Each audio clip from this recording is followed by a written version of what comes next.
This used to be the ugliest part of the property, but now we've turned it into a nice little Balboa Park thing. Right in the corner there, was kind of buried. We stuck a plumbago, so we've got ivy, plumbago,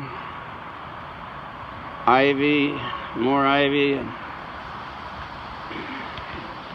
and morning glory, which I wish I'd have never done because it freezes and turns brown and ugly. And then all the honeysuckle. The other day, all the daughter and grandkids out there getting that little drop of honey out of the honeysuckle.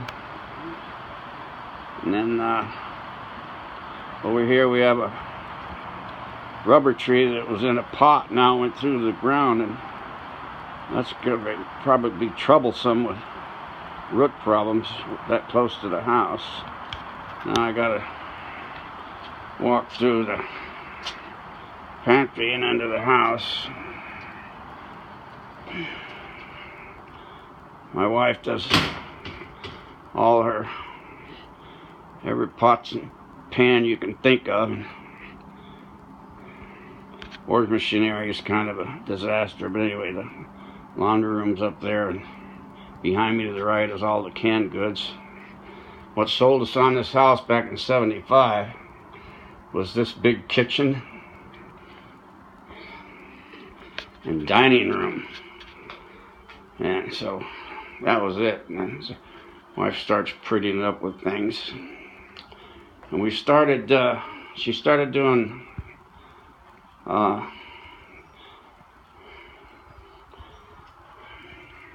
things to the kids. Sorry, should turn the light on.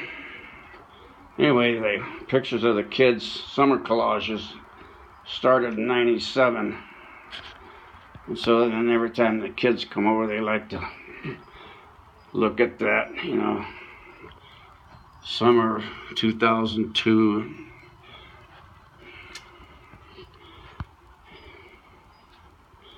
I'm going to start panning slower for you. And that big mirror was from the Wells Fargo building downtown. They were going to throw it away because up in that top left-hand corner was a crack. And so I just built that little shelf to cover the crack. So I just screwed a plank to the ground with a groove in it, set the mirror in it.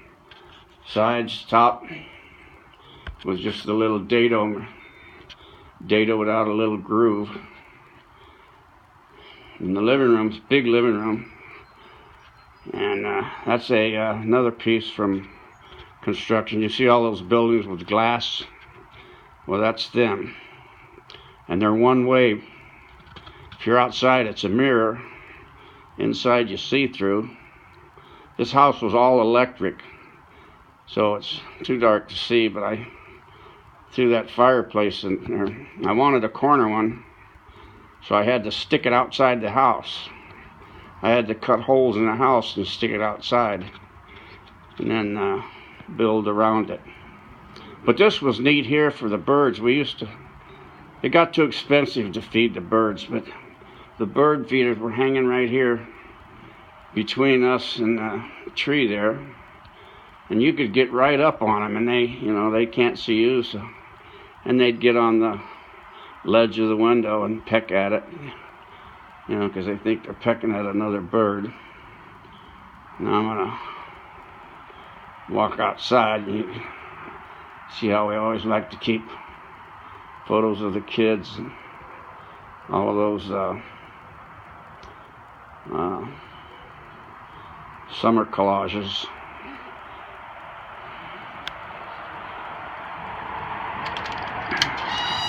This is rainy season, even though May, so we have to put this umbrella on the table because since we're so far from the street, everybody uses our address for having packages shipped over.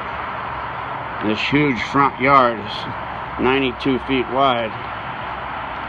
In the days when all the cousins come over, this front yard would be filled with at least 50, 75 people. All relatives, friends of relatives for the Easter outside barbecue. There's another big reflective window from construction sites that they're getting rid of. And you see the mulberry tree, I went along and I cut the whole bottom out so that I could put that lawnmower under there to keep the grass flat for my mulberry catching. And of course you've seen this big huge tree in the front yard, and then the plumbago, and right there, that patch there was, that's why I didn't like that morning glory, because it all died, and so I just pulled it all out, and I'm gonna, you can see the little white flowers left of that orange tree. That's, I'm gonna fill it out with that. And my wife just likes to let this plumbago, and I forget what the blue flower one is, just go over the thing, just heap out. I just have to keep cutting it back, so if we don't stop it, it'll shrink our yard. So remember the house on 35th? This was all the homes around here were built with solid wood, you know. They'd frame it and they wouldn't do the chicken wire. They'd do 1x6 slanted, and the roof's the same way. And then so it's a solid wood house, so you don't have to find a stud. You can, and all those were to the place in Escondido called the Vineyards, and they were throwing all the scraps. So anything 30 inches, 40 inches long, they were throwing them away because they were using like 20 footers to do their shopping center. So this was all out of scraps off the, and then as you can see, this